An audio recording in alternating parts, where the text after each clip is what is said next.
আসসালামু আলাইকুম এভরিওয়ান, সবাইকে স্বাগতম নতুন আরও একটা রেসিপি দেখার জন্য। শেয়ার করব খুবই সহজ আর মজাদার একটা স্ন্যাক্স রেসিপি। তৈরি করতে উপকরণ লাগবে একেবারে কম, একটা ডিম দিয়ে এই স্ন্যাক্সটা তৈরি করে দেখাবো। আপনারা প্রায় মাসখানেকের মতন এটা সংরক্ষণ করে রেখে খেতে পারবেন, আর খুব কম সময়ের মধ্যে এটা ঝটপটভাবে তৈরি করে নেওয়া যায়।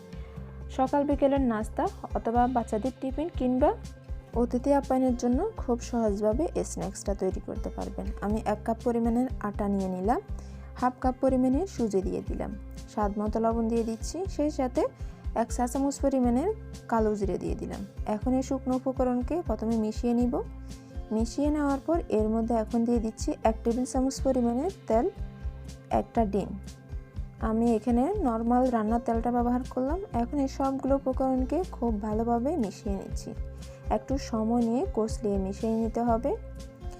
মিশিয়ে নেওয়ার পর এর মধ্যে আমি কুসুম গরম পানি অ্যাড করব। পরিমাণ মতো কুসুম গরম পানি দিয়ে একটা খামি তৈরি করে নিতে হবে।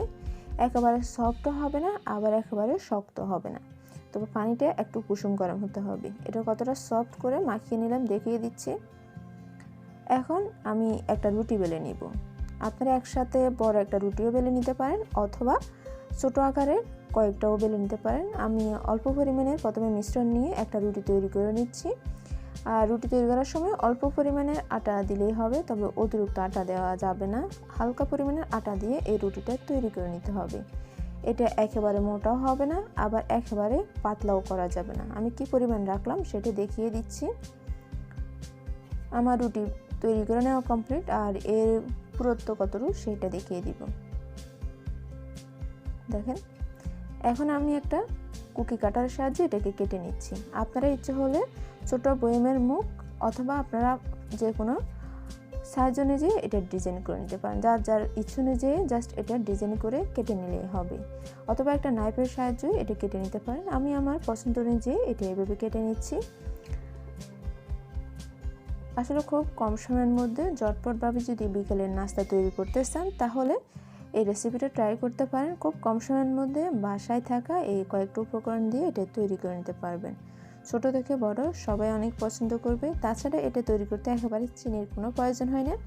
যারা মিষ্টি জাতীয় খাবার পছন্দ করেন না, আশা করি একবার হলেও ট্রাই করে দেখবেন, আপনাদের খুবই ভালো লাগবে। আমি একইভাবে সবগুলো তৈরি করে নিলাম। আর যেহেতু এটা একটু আটা দিয়ে বেলে নেওয়া রুটি, তাই একটার সাথে একটা লেগে যাবে না এভাবে রাখলে। অন্যদিকে চুলায় একটা পাতিল বসিয়ে পরিমাণ মতো তেল দিয়ে তেলগুলোকে গরম করে নিলাম। চুলা আঁচটাকে মিডিয়াম থেকে একটু কমিয়ে আমি এখন পিঠেগুলো বেজে নিচ্ছি। একসাথে অতিরিক্ত না দিয়ে পরিমাণ মতো পিঠে দিয়ে একটু উল্টিয়ে পাল্টিয়ে কালার করে বেজে নিলে হবে। যদি পারফেক্ট কালার এনে বেজে নেন তাহলে এটা মাসখানেকের মতো সংরক্ষণ করে রেখেও খেতে পারবেন। বাসায় যখন হঠাৎ অতিথি আসে খুব কম সময়ের মধ্যে ঝটপটভাবে এটা তৈরি করে নিতে পারবেন, অথবা বিকেলে চায়ের আড্ডায় এই স্ন্যাক্সটা রাখতেই পারেন। আমি একটু উল্টিয়ে পাল্টিয়ে পছন্দের কালার অনুযায়ী বেজে নিচ্ছি। একটু কালার করে বেজে নেবেন, এতে কিন্তু এটা সংরক্ষণ করলে অনেকদিন পর্যন্ত ভালো থাকবে, নষ্ট হয়ে যাবে না। আমি তেল থেকে তুলে নিলাম আর একইভাবে আমি সবগুলো বেজে নিলাম।